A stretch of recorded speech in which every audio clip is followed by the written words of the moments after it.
एक mindset develop हो रहा है, और इस माइंडसेट को सपोर्ट करने वाले हैं अर्बन नक्सल्स। जिन लोगों ने कश्मीर, आप देखिए अभी ये हुआ जो रियासी में, इसके बारे में आपने देखा होगा जनरली जो इन्फ्लुएंसर्स हैं, इंटेलेक्चुअल्स हैं, फिल्म इंडस्ट्री के लोग हैं, मीडिया के जो लोग हैं, लेफ्टिस्ट लोग हैं, ये जनरली इसके बारे में कुछ नहीं बोलते हैं कभी। दे कीप क्वाइट, और अगर फंस जाएंगे मजबूरी में, प्रेशर में उनको बोलना पड़ेगा, तो एक दो लाइन ऐसी कर्टसी की लिख देंगे कि हाँ भाई उनके जाने से बड़ा अफसोस हुआ, गलत हुआ। ऐसा नहीं होना चाहिए। लेकिन जो एक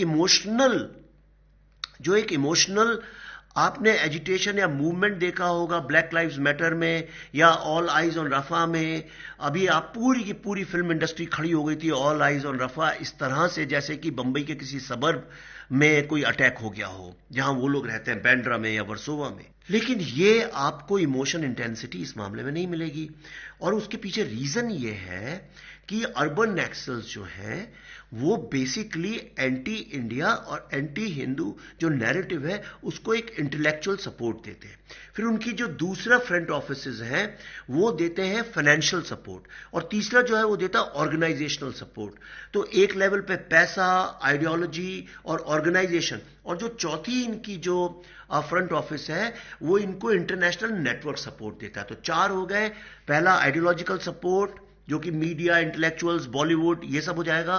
दूसरा फाइनेंशियल सपोर्ट जिसमें अलग अलग तरह की एजेंसीज इन्वॉल्व हैं जो कि पैसा प्रोवाइड करती हैं, एनजीओज भी हैं इसमें, कई सारे ट्रस्ट हैं, कई सारे इंटरनेशनल चेन्स हैं। थर्ड ऑर्गेनाइजेशनल सपोर्ट जिसमें कई सारी पॉलिटिकल पार्टीज भी ऑर्गेनाइजेशनल सपोर्ट प्रोवाइड करती हैं इन लोगों को। और फिर एक है पॉलिटिकल सपोर्ट। पॉलिटिकल सपोर्ट यह है कि हर समय गवर्नमेंट को पिन डाउन करना, सिक्योरिटी को पिन डाउन करना, कॉर्नर करना मतलब, और आर्मी के अगेंस्ट, सिक्योरिटी के अगेंस्ट एक नैरेटिव क्रिएट करना कि तो आतंक करती है। इसीलिए मैंने अपनी फिल्म द कश्मीर फाइल्स में दिखाया था एक सत्य कि किस तरह ये लोग आर्मी के कपड़े पहन के जाके लोगों को मारते हैं। तो बंगाल में भी एक इस तरह की स्थिति क्रिएट हो रही है जो मेरे को ऐसा लगता है अपने सेकंड या थर्ड स्टेज में है।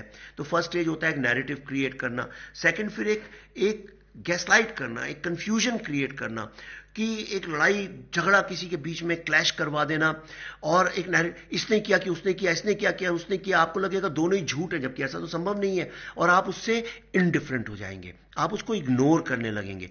इसलिए देखिए बंगाल है, उसमें एग्जैक्टली जिस तरह की कश्मीर में इलेक्टोरल वायलेंस होती थी इलेक्शंस के वक्त में, उस तरह की वायलेंस होने लगी है, भयंकर वायलेंस होती है वहां पे। और आप अभी गूगल कर लीजिए, जब सुनते सुनते मेरे को, हाईएस्ट वायलेंस जो है इलेक्शन के टाइम में होती है, और बारबेरिक। और दूसरी चीज जो है, एक पॉलिटिकल नैरेटिव ऐसा गढ़ा जा रहा है कि जो लोग इन्फिल्ट्रेट करके आए, नहीं वो इन्फिल्ट्रेट करके नहीं आए।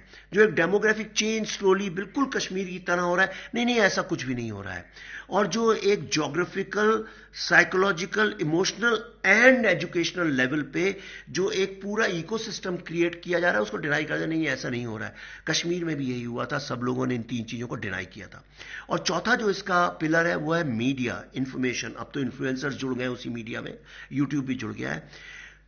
तो मीडिया आपको कितनी इंफॉर्मेशन देते हैं, आपने देखा होगा कि किस तरह से बरखा दत्त जी ने, जो उस वक्त बहुत एक प्रोमिनेंट जर्नलिस्ट थी, आज मत जाइए, but at that time she was a very important voice, उन्होंने एक गलत नैरेटिव क्रिएट कर दिया था कि तो जो जेनोसाइड हुआ है और जो माइग्रेशन हुआ है